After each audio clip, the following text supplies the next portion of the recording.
दोस्तों, ये धोखेबाज जुड़वा भाई के कहानी का दूसरा भाग है। अगर आपने अब तक कहानी के पहले भाग का वीडियो नहीं देखा है, तो एक बार उसे जरूर देख लीजिए। उस वीडियो का लिंक आपको डिस्क्रिप्शन में मिल जाएगा। तो चलिए शुरू करते हैं धोखेबाज जुड़वा भाई भाग 2। फिर अगली सुबह जब विकास अपने बच्चों के लिए परेशान होकर घर के बाहर यहाँ वहाँ टहल रहा होता है, तभी उसे पीछे से राज आवाज लगाता है। पिताजी, क्या हुआ? आपने मुझे चाचा के यहाँ से इतने जल्दी में क्यों बुला लिया? और आप इतने परेशान क्यों हैं? राज को अपने आंखों के सामने देखकर विकास तो फूला नहीं समाता। कहाँ रह गया था बेटा तू? मैं तो डर गया था कि कहीं सच में तो तू चोरी करके नहीं भाग गया। राज चोरी की बात सुन थोड़ा आश्चर्य में पड़ जाता है, क्योंकि अभी तक उसे इस बारे में कुछ नहीं पता था। चोरी? मैं क्यों चोरी करूंगा पिताजी? मैं तो चाचा के यहाँ गया था घूमने। बेटा, तुम्हारे ऊपर बहुत बड़ी चोरी का आरोप लगा है कि तुमने गिरिधर सेठ की दुकान के सारे आभूषण चुरा लिए और गांव छोड़कर भाग गए। नहीं पिताजी, ये सारी झूठी बातें हैं। मैंने कोई चोरी नहीं की है।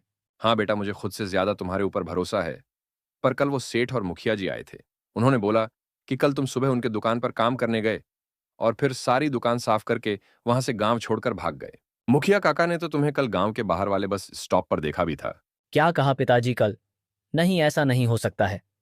मैं कल ये सब कैसे कर सकता हूँ? मैं तो कल गांव में था ही नहीं। मैं तो परसों रात को ही चाचा के यहाँ चला गया था। क्या कहा बेटा? तू कल गांव में नहीं था?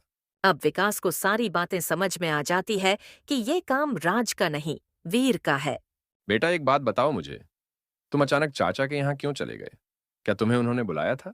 नहीं पिताजी, परसों रात को अचानक वीर ने मुझे कहा कि बहुत दिन हो गए हम चाचा के यहाँ नहीं गए, और आप भी अपने दोस्त के यहाँ गए थे, तो हम दोनों ने सोचा कि चाचा के यहाँ जाकर आते हैं। यानी तुम दोनों चाचा के यहाँ गए थे? नहीं पिताजी, हम दोनों नहीं, सिर्फ मैं। हम जब जाने ही वाले थे तभी अचानक वीर को कोई काम याद आ गया, तो वो रुक गया। पर उसने मुझे बोला कि वो कल अपना काम निपटा कर आ जाएगा। तो क्या वो आया था वहां? नहीं पिताजी, जब तक मैं वहां था तब तक तो वो वहां नहीं पहुंचा था। तो इससे तुम कुछ समझे बेटा कि वीर कहाँ गया है? पिताजी से ये सारी बातें सुनकर राज को भी सारी सच्चाई समझ आ गई थी। हाँ पिताजी, मैं सब समझ गया हूँ कि वीर ने मुझे परसों इतने घाय में चाचा के यहाँ क्यों भेजा, और वो खुद यहाँ क्यों रुक गया। हाँ बेटा, ये तो मैं भी समझ गया हूँ। पर वो इतनी गिरी हुई हरकत कर सकता है, मैंने ये कभी नहीं सोचा था। और ऊपर से फंसाया भी किसे? खुद के सगे भाई को। पिताजी, पर अब हम क्या करेंगे, क्योंकि सेठ जी और मुखिया जी को तो यही लग रहा होगा कि ये सब मैंने किया है। हाँ बेटा, इसी बात की तो चिंता है। रुको, थोड़ी देर सोचने दो। विकास फिर से घर के बाहर टहलना शुरू कर देता है। टहलते टहलते अचानक विकास रुकता है और राज से बोलता है। बेटा, अब हमारे पास एक ही तरीका है तुम्हें बचाने का। वो कौन सा तरीका है पिताजी? बेटा, तुम्हें निर्दोष साबित करने के लिए अब हमें वीर को सबके सामने लाना होगा। क्योंकि अगर वो पकड़ा गया तो हम सेठ जी को और मुखिया काका को बता सकेंगे कि ये पूरी चोरी की प्लानिंग वीर की है। इस चोरी में तुम्हारा कोई हाथ नहीं है। पर पिताजी, मुझे बचाने के लिए आपको वीर को पुलिस के हवाले करना होगा। बेटा, अगर आज मैं उसे पुलिस के हवाले नहीं करूंगा तो आगे वो इससे भी बड़ा गुनाह करेगा। इसलिए अब उसे सजा दिलाना जरूरी हो गया है। पर यह सब करने से पहले हमें मुखिया काका के यहाँ जाना होगा, ताकि हम उनको ये सारी खिचड़ी समझा सके। ठीक है पिताजी, चलिए चलते हैं। फिर क्या था, राज और विकास दोनों मुखिया के घर के लिए निकल जाते हैं। दोनों जब मुखिया के घर पहुंचते हैं तो देखते हैं कि मुखिया भी अपने घर के बाहर बिस्तर पर बहुत गहरी चिंता में बैठा होता है। मुखिया काका, मैं आ गया हूँ राज को लेकर। राज को देखकर मुखिया खड़ा हो जाता है। राज बेटा, तुमने ऐसा क्यों किया? मुझे पूरे गांव के बच्चों में से सबसे ज्यादा भरोसा सिर्फ तुम पर था। फिर तुमने ऐसा क्यों किया? मुखिया जी, मैं आपसे एक अनुरोध करता हूँ कि आप एक बार राज की पूरी बात सुन लीजिए। वो आपसे कुछ कहना चाहता है। बोलो राज बेटा, क्या बोलना है तुम्हें? मुखिया काका, मैंने कोई चोरी नहीं की है। ये सब वीर ने किया है। कल जब ये चोरी हुई थी तब मैं गांव में था ही नहीं। ये कैसे हो सकता है? गिरिधर तुम्हें खुद सुबह सुबह अपने दुकान पर काम करने ले गया था, और मैंने भी तुम्हें कल गांव के बस अड्डे पर देखा था। वो मैं नहीं था काका, क्योंकि मैं परसों रात को ही अपने चाचा के यहाँ चला गया था। अगर आप चाहे तो हम चाचा को यहाँ बुला लेते हैं। और तो और, मुझे खुद वीर ने परसों रात को चाचा के यहाँ जबरदस्ती भेजा था, और खुद यहाँ रुक गया ताकि वो मेरा नाम लेकर ये चोरी कर सके। ये सब वीर ने किया है मेरा नाम लेकर।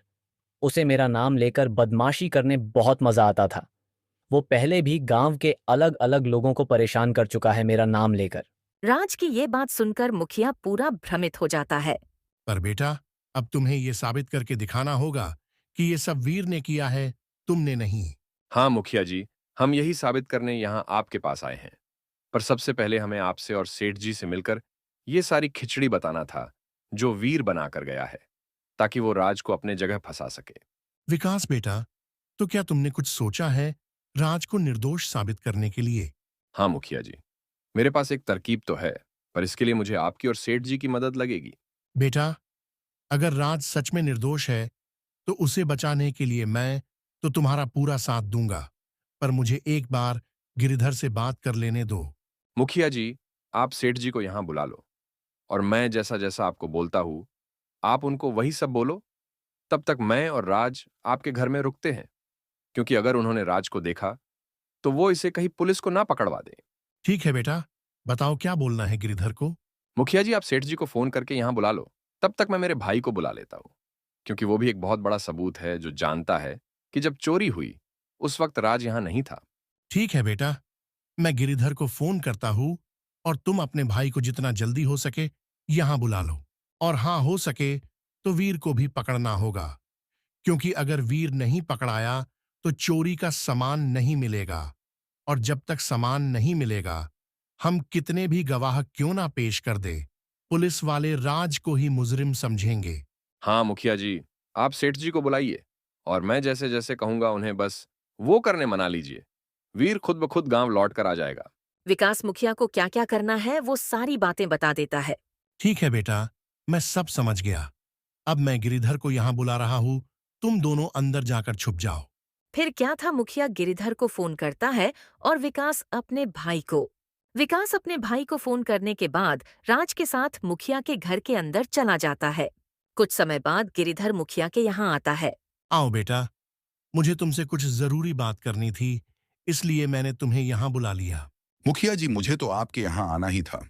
याद है ना, आपने कल रात को कहा था कि अगर राज सुबह तक नहीं आया तो आप खुद मेरे साथ पुलिस थाने चलोगे राज की कंप्लेंट लिखवाने। हाँ बेटा, मुझे याद है, और मैंने तुम्हें इसी सिलसिले में यहां बुलाया है। बेटा, कल हमारे साथ एक छल हो गया है। छल? कैसा छल मुखिया जी? राज मेरी पूरी दुकान साफ कर गया, उससे बड़ा भी कोई दूसरा छल हुआ है क्या? हाँ बेटा, क्योंकि कल जिसे हम राज समझ रहे थे वो उसका जुड़वा भाई वीर था, जो पूरा हूबहू राज की तरह दिखता है। क्या कहा मुखिया जी? वीर? अब ये वीर कहाँ से आ गया?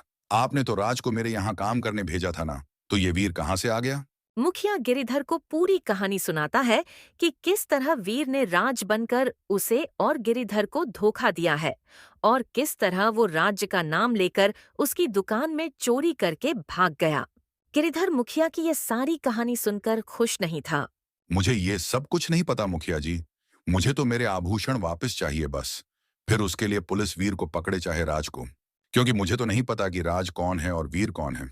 क्या पता ये सारी बातें झूठी हों, बस मेरा ध्यान भटकाने के लिए। नहीं बेटा, ये सच है। अगर तुम्हें मेरी बातें झूठ लगती हो तो तुम गांव में जाकर किसी से भी पूछ सकते हो और पक्का कर सकते हो। नहीं मुखिया जी, मुझे कुछ कच्चा पक्का नहीं करना। आप दोनों में से किसी को भी पकड़ कर लाओ और मेरा सामान मुझे वापस दिलाओ। हाँ बेटा, तुम्हें तुम्हारा सामान वापस दिलाने ही मैंने यहां बुलाया है, पर उसके लिए तुम्हें मेरी एक मदद करनी होगी। देखिए मुखिया जी, अगर मेरे मदद करने से मेरा सारा सामान मुझे वापस मिल सकता है तो मैं आपकी हर तरह की मदद करने तैयार हूं। ठीक है, तो मेरे पास एक तरकीब तो है, पर उसके लिए तुम्हें मुझे तुम्हारे दुकान में से जो आभूषण चोरी हुए उनकी कीमत क्या थी वो बतानी होगी। मुखिया जी, कम से कम 20 लाख तक तो होगी। तो मैं गांव में घोषणा कर देता हूं कि कल तुम्हारे यहां से वीर ने दुकान के सारे आभूषण चोरी कर लिए हैं, और जो भी वीर को पकड़ कर लाएगा तुम उसे पूरे 12 लाख इनाम के तौर पर दोगे। क्या कहा मुखिया जी? 12 लाख? कहीं आप मेरे साथ कोई मजाक तो नहीं कर रहे हो ना? नहीं बेटा, मैं कोई मजाक नहीं कर रहा हूं। तुम्हें बस कहना है, क्योंकि मैं जानता हूं मैं क्या कह रहा हूं। बस जब मैं तुम्हें इस इनाम की घोषणा करने कहूंगा उस वक्त तुम्हें भी यही बोलना है कि तुम्हारे यहां वीर ने चोरी की थी। ठीक है मुखिया जी, आप जैसे बोलोगे मैं वैसे करूंगा, पर मैं इनाम विनाम किसी को नहीं दूंगा। हाँ बेटा, टेंशन मत लो, तुम्हें इनाम देने की जरूरत ही नहीं पड़ेगी। फिर ठीक है मुखिया जी। फिर अभी मुझे क्या करना होगा? तुम फिलहाल जाकर बाजार वाले चौराहे के पास बैठो। मैं गांव वालों को लेकर वहां पहुंचता हूँ। फिर क्या था, गिरिधर वहां से गांव के चौराहे पर जाने के लिए निकल जाता है। गिरिधर के जाने के बाद विकास और राज भी मुखिया के घर के बाहर आ जाते हैं। क्या हुआ मुखिया जी? सेठ जी माने या नहीं? हाँ बेटा, गिरिधर मान तो गया है इनाम वाली बात पर वो कह रहा है वो कोई इनाम नहीं देगा। नहीं मुखिया जी, उसकी नौबत ही नहीं आएगी, क्योंकि मैंने जो सोचा है उसके हिसाब से सब हुआ तो वीर खुद ब खुद गांव चला आएगा और उसे हम ही पकड़ लेंगे। और अगर उसे हमने पकड़ लिया तो सेठ को किसी को भी इनाम देने की जरूरत ही नहीं पड़ेगी। पर एक बात है, जब तक वीर पकड़ा नहीं जाता मुखिया जी, क्या आप राज को अपने घर पर रख सकते हो? क्योंकि जिस तरह आप और सेठ नहीं समझ पाए कि वीर कौन है और राज कौन, उसी तरह अगर गलती से भी किसी ने राज को देख लिया तो इनाम के चक्कर में वे लोग उसे ही ना पकड़वा दें। ठीक है बेटा, मैं राज को अपने घर पर रखने तैयार हूँ, पर तुम आगे बताओ क्या करना होगा। राज बेटा, सबसे पहले तो तुम मुखिया जी के घर में चले जाओ और कितना भी कुछ क्यों ना हो जाए बाहर मत आना। सब सही होते ही मैं तुम्हें खुद लेने आ जाऊंगा। ठीक है पिताजी, पर आप अपना ध्यान रखना। विकास के कहते ही राज मुखिया काका के घर में जाकर छुप जाता है। बेटा राज तो चला गया, अब बताओ क्या करना है। मुखिया जी, अगर वीर ने ये चोरी की है तो उसमें इतनी हिम्मत तो नहीं है कि वो अकेले कर सके। जरूर गांव में कोई ना कोई तो होगा जिसने उसमें इसकी मदद की होगी। नहीं बेटा, ऐसा कैसे हो सकता है। कल मैंने वीर को अकेले ही देखा था, बस अड्डे पर उसके साथ में तो कोई नहीं था। हाँ मुखिया जी, यही तो अच्छा हुआ हमारे लिए। यानी उसकी मदद करने वाला अभी भी गांव में है जो हमें वीर तक पहुंचा सकता है। बेटा क्या तुम्हें उसका अंदाजा है कि वो कौन हो सकता है। हाँ मुखिया जी, मुझे अंदाजा ही नहीं, मुझे पक्का पता है। वो उसका सबसे प्रिय मित्र कल्लू होगा, क्योंकि वीर की जैसी हरकतें थीं, उससे कोई दोस्ती कर ही नहीं सकता था। उसका केवल एक मित्र है कल्लू, और पक्का उसने ही उसकी इस चोरी में मदद की है। हाँ बेटा, ऐसा हो सकता है, क्योंकि कल्लू की हरकतें भी बिल्कुल वीर वाली ही हैं। उसको भी बिना किसी को परेशान किए पानी का घूंट गले के नीचे नहीं उतरता। तो अब क्या हमें कल्लू को पकड़ना है। नहीं मुखिया जी, आपको बस उसे अपनी बातों से डराकर अपने साथ में करना होगा। बाकी का काम वो खुद कर देगा। पर उसे मैं अपने तरफ कैसे करूंगा, क्योंकि अगर उसने सच में वीर की मदद की है तो वो तो उसे सतर्क कर देगा, तो फिर वीर तो गांव में आएगा ही नहीं। नहीं मुखिया जी, आप शायद अब तक समझे नहीं। रुको, मैं आपको पूरी प्लानिंग बताता हूँ। विकास मुखिया को पूरी तरकीब बताता है जिससे वो कल्लू को डरा सके और उसे अपने साथ मिलाकर वीर को किसी भी तरह गांव बुलाने पर मजबूर कर दे। विकास की तरकीब सुनकर मुखिया बहुत खुश होता है। वाह विकास बेटा, क्या तरकीब निकाली है तुमने। इससे तो सांप भी मर जाएगा और लाठी भी नहीं टूटेगी। हाँ मुखिया जी, अब सब आप पर है। आप बस किसी भी तरह कल्लू को अपने तरफ कर लेना बस। उसके मदद के बिना हम वीर को नहीं पकड़ पाएंगे, और अगर वीर पकड़ा नहीं गया तो हम राज को निर्दोष नहीं साबित कर सकेंगे। नहीं बेटा, अब तुम्हें चिंता करने की कोई जरूरत नहीं है। मैं हूं ना, मैं सब संभाल लूंगा। बस तुम यहां रुककर राज का ध्यान रखना। पहले मैं गांव में इनाम की घोषणा कर देता हूं, फिर जाकर उस कल्लू से मिलता हूं। ठीक है मुखिया जी, मैं यही रुकता हूँ। मुखिया भी फटाफट से गांव के चौराहे पर पहुंच जाता है और सभी गांव वालों को भी बुला लेता है। सुनो सुनो सुनो, ये जो सेठ मेरे बगल में खड़े हैं, उनका नाम गिरिधर है, जिन्होंने कल ही हमारे गांव में सुनार की दुकान खोली थी। पर दुख की बात है कि हमारे ही गांव के एक लड़के ने इनके यहाँ चोरी कर ली है, और उस लड़के का नाम वीर है। ये बात सुनकर सभी गांव वाले आपस में बातचीत करना शुरू कर देते हैं। रुको भाइयों, पहले सभी लोग एक बार सेठ की बात सुन लो। उन्हें आप सबसे कुछ कहना है। बोलो गिरिधर बेटा, क्या बोलना है तुम्हें गांव वालों से। देखो भाइयों, आप सबसे कुछ ज्यादा नहीं कहूंगा। मुझे बस इतना कहना है कि वीर ने मेरे यहाँ से जो चोरी किया है वो सामान पूरे 20 लाख का था। तो मैं ये घोषणा करता हूँ कि जो वीर को पकड़ कर लाएगा उसे मैं पूरे 12 लाख इनाम में दूंगा। और हो सके तो ये घोषणा दूर दूर तक पहुंचा दो। गिरिधर की ये घोषणा सुन पूरे गांव वाले तो जैसे पागल से हो जाते हैं, क्योंकि वीर को बस पकड़ने के उनको 12 लाख मिलने वाले थे। ठीक है, तो भाइयों खड़े क्या हो, जाओ, जितनी जल्दी हो सके उस चोर वीर को पकड़कर सेठ को सौंप दो और अपने हिस्से के 12 लाख इनाम के सेठ से ले जाओ।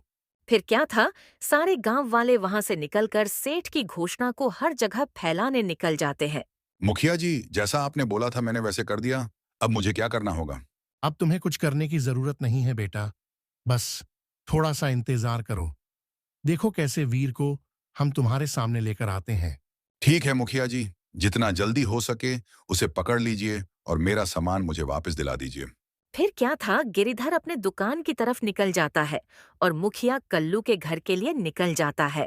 और यहाँ दूसरी तरफ सेठ की इनाम की घोषणा पूरे गांव में आग की तरह फैल जाती है। हर जगह बस इसकी ही बात चल रही होती है। और वही मुखिया भी कल्लू से मिलने उसके घर पहुंच जाता है। और बेटा कल्लू, क्या हो रहा है? सब ठीक तो है ना? कल्लू मुखिया को देख थोड़ा डर जाता है, क्योंकि आज तक मुखिया कभी उससे मिलने उसके घर नहीं गया था। हाँ मुखिया जी, सब मस्त हैं। और आप अचानक यहाँ मेरे घर पर? कुछ काम था क्या? बेटा, तुम्हें तो पता ही होगा कि मैं तुमसे मिलने क्यों आया हूँ। नहीं मुखिया जी, मुझे नहीं पता। बोलिए आप क्यों आए हो? मुझसे कोई काम है तो बताओ। हाँ बेटा, एक काम तो है जो सिर्फ और सिर्फ तुम कर सकते हो। मुखिया की ऐसी बातें सुनकर कल्लू को कुछ समझ नहीं आता है कि मुखिया उससे किस बारे में बात कर रहा है। बोलिए मुखिया जी, मैं क्या कर सकता हूँ आपके लिए? बेटा, तुमने गिरिधर सेठ की इनाम की घोषणा तो सुन ही ली होगी अब तक। हाँ मुखिया जी, पूरे गांव में बस यही बात चल रही है। हाँ, तो क्या तुम्हें नहीं चाहिए वो 12 लाख रुपए? मुझे कैसे मिलेंगे मुखिया जी वो? मैं कहाँ से पकड़ कर लाऊंगा वीर को? देखो बेटा, इतने भोले भी मत बनो, मुझे सब पता है वीर और तुम्हारे बारे में। मैं कुछ समझा नहीं मुखिया जी। आप क्या जानते हो मेरे और वीर के बारे में? बेटा, मैं अभी तुमसे एक बात कहने जा रहा हूँ, बस हो सके तो ये बात तुम्हारे और मेरे बीच रहनी चाहिए। हाँ बोलिए मुखिया जी। बेटा, वीर ने जो किया है उसमें मैं भी शामिल हूँ। ये सारा आइडिया मेरा ही था, क्योंकि मैं जानता था कि उसके अलावा हमारे गांव में इतनी हिम्मत किसी में नहीं है। मुखिया की यह बात से तो कल्लू असमंजस में पड़ जाता है। बेटा डरो मत, मुझे सब पता है कि उस चोरी में तुमने भी उसका साथ दिया है, पर मेरे बिना ये चोरी हो ही नहीं सकती थी, क्योंकि मैंने ही उस सेठ को अपने गांव में दुकान दिलाई और वीर को राज बनकर उसकी दुकान पर काम करने भेजा था। क्या बात कर रहे हो मुखिया जी? ये बात तो मुझे पता ही नहीं थी। बस क्या था, कल्लू की ये बात सुनकर मुखिया को समझ जाता है कि विकास सही था। कल्लू भी उस चोरी में शामिल था, पर वो उसे कुछ नहीं कहता है।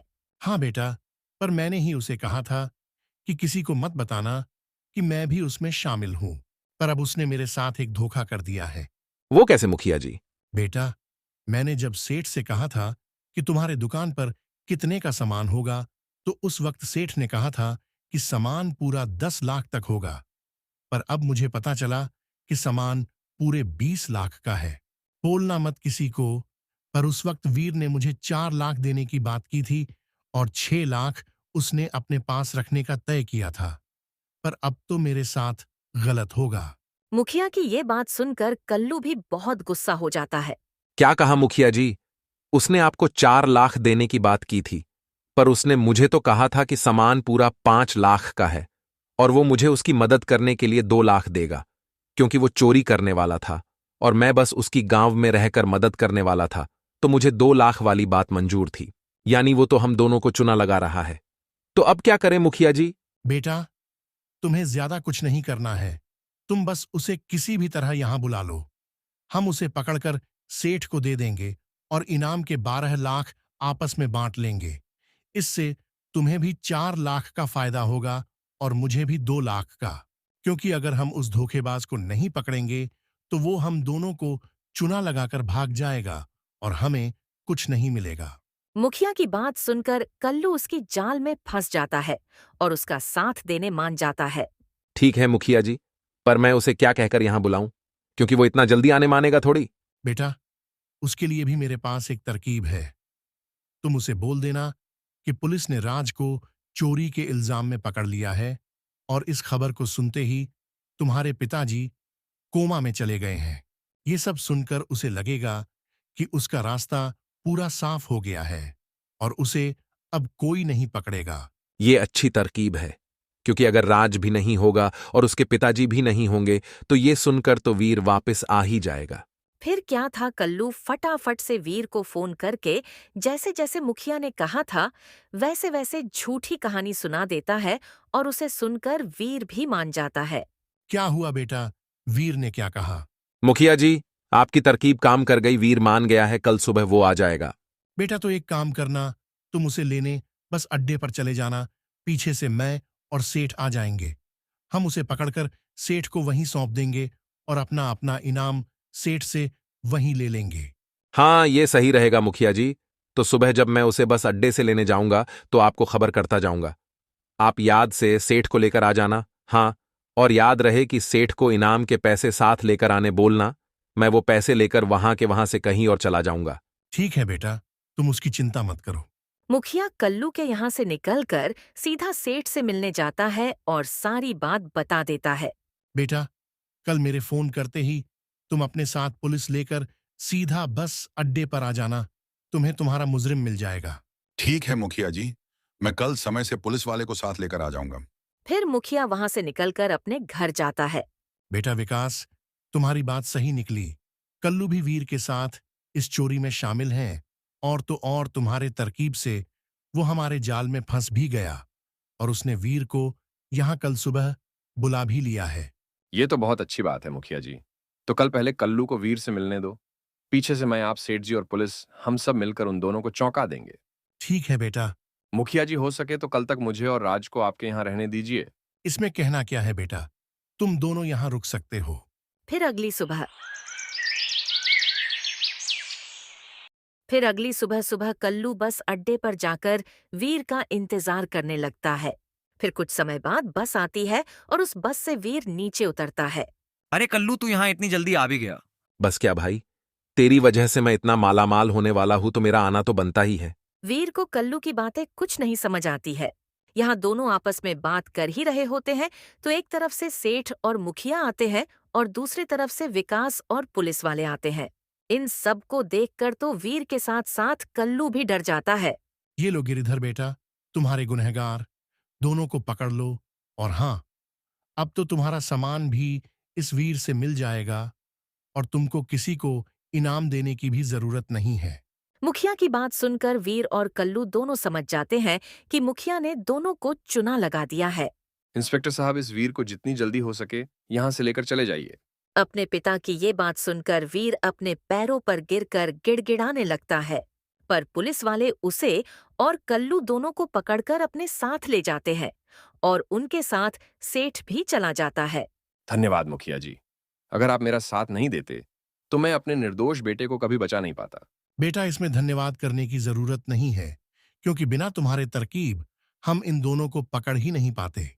तो इस तरह विकास की सूझबूझ और मुखिया की मदद से वीर पकड़ा जाता है और राज निर्दोष साबित होता है। तो दोस्तों, इस तरह की और शानदार कहानियां देखने के लिए जल्द से जल्द हमारे इस चैनल को सब्सक्राइब कर ले।